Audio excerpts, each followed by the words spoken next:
Well, hi guys, welcome to Gun News and Reviews. Today we're going to take a look at the Sig P320 Compact, which is a 9mm, 15-round capacity firearm, which I just absolutely love. I'm going to talk to you about that today. We're going to take a close look at this firearm, how it works, most importantly, how it shoots. Do not judge Sig based on these scuff marks. This is what's called operator error when you knock a firearm onto the floor by mistake. About a year ago, we first started checking out these Sig pistols with the P365X. We also reviewed the SAS model and was very, very impressed by the triggers on these firearms as much as anything else, as well as shootability. I find the Sig firearms to be more ergonomically friendly to my hand than, say, the Glocks.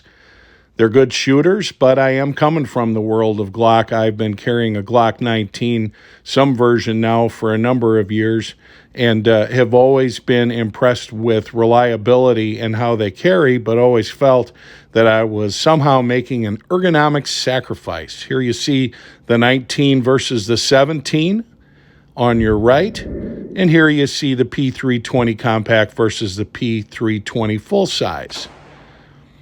Taking a look now at shooting this in a little bit more detail. The grip surface makes this extremely easy with the serrations front and back to rack the slide, so to speak. And the firearm itself, from a shooting standpoint, like I said, impresses me. The trigger on this Sig P320 Compact is worlds apart from what you get on a Glock. That's just my opinion. You can also see here that the muzzle rise is very minimal. In rapid fire, it gets back on target right away. So, I've got a couple things to get out of the way. These are comments I've seen on the internet, mostly from folks who I don't think know guns. First one is you'll notice that the slide moves a little bit when you dry fire it, and people say, is there something wrong with my gun? The answer is no, it's designed to do that. You also see a little bit of play in the slide to frame fit. That's normal, as well as this barrel not being perfectly centered in the slide. That's just how it's designed to achieve maximum lockup when you shoot it. I also found the slide release to be easy to engage, but not in the way. It is an ambidextrous slide release. My thumb lining up there on the takedown lever, also not an issue. You'll see that's a deliberate action to open that. So we're going to go ahead and clear this firearm right now and make sure that we don't have anything in the chamber, show you how to take it down. First thing you're going to do is engage your slide release, hold the slide open, and then you need a very deliberate action to open that takedown lever. It slides right off, and you'll notice right here that you've got the trigger package. It's actually the stamped serial number, which allows you to change frames without having to get a registered part. It's a really smart idea. Again, showing you a different way. The serial number is on this internal trigger package. If you don't like your grip or if it breaks, you can get a different one. Here, taking a look at the recoil spring, one thing I want to point out, it is an oval shape with flat sides. Those flat sides need to be vertically aligned as opposed to horizontally in order to reassemble your firearm. Showing you right here how that's done.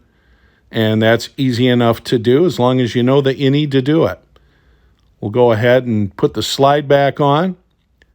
Re-engage the slide release, and then it's a matter of flipping that takedown lever back up, and you're good to go.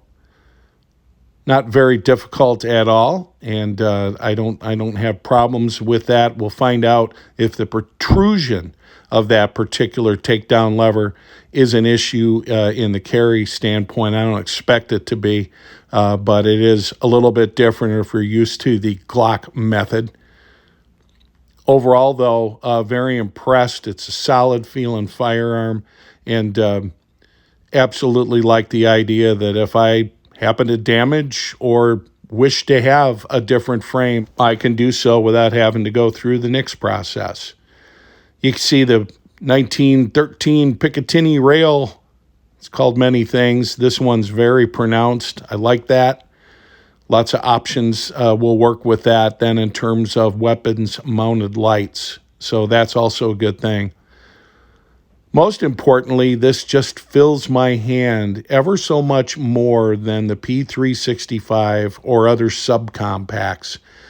It is definitely not a pocket gun. It weighs about the same as a Glock 19. Magazine release is very accessible to me, and I like it.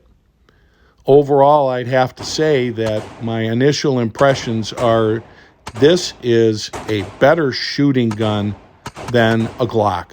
What do I mean by that? Ergonomically, fills my hand better. Let's see how she carries and report back to you. Appreciate you watching today, as always. This is Gun News and Reviews. Hope that you can like and subscribe to our channel.